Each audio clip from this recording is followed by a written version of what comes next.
par animal. Voilà, il y a Gan Petra. Alors, Kruye Lava. Main. Coat. Warm. Simon. Ja. Coat, ja. Hag da skouer, emañ, ini tourtan an ibraz amañ,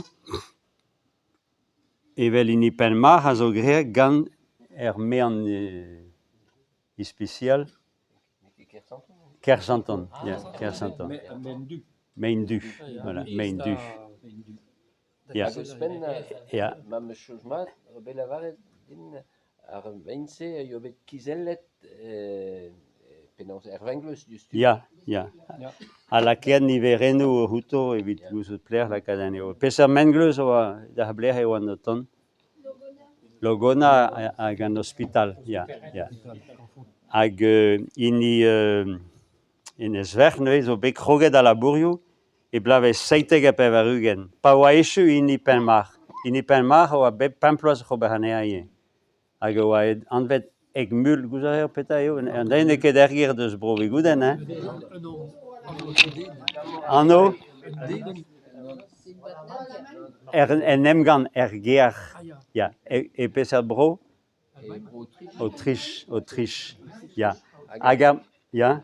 Hag an pez meus kevet eo an tourtan se a labourioù a jo bet paet gant ur plach hag a jo a penans duchesse d'Egmul pe an dramen. An duges. Brezhoneg zo e erske met akadez da echu. Duchesse Egmul. Ja. Ur plach bividik tre. Ja. Hag eus roet arc'hant vit Ja. Unez oa merc'h ar marichal Davout. Hag eno a gounezet an emgan naoun gant Napoleon.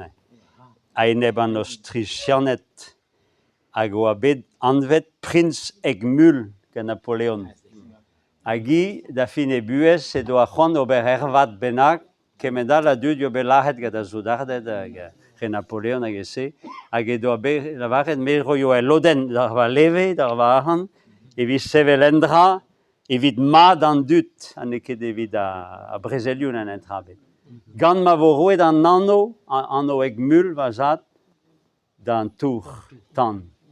Hag e potret an tourioù tan, naoun e Paris, oa chomet e tre daou en tremar, e tre plougerne, hag e brovi gouden.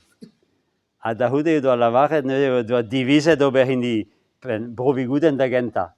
En dal ma eche bet a c'hontrol ni eche bet daoun e lilia tourtan Egmul. Gonsta e lilia, la to.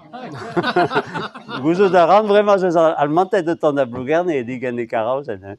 Ja. Setu e mosse oa bet savet hag a real an tourioù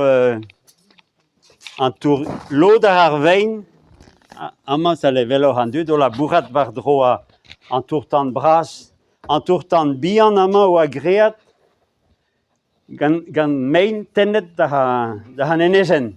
Greunve an peus lavaret, du granit. A ez eus daou doul bras evez gwele c'hoaz war an enezen du vengleus. A lod a zo bet kemere c'hoaz i d'ober e loden ie da an tour en diabarz. Me an dia veaz a zo greer gant main du Kersanton. Hag da poense e jo en naoutro bras e las pe kichen Kastelnevez ar faou e gwezek eo André? Sant Goazek o c'hober e Kastelbraz, a Kastelruzei.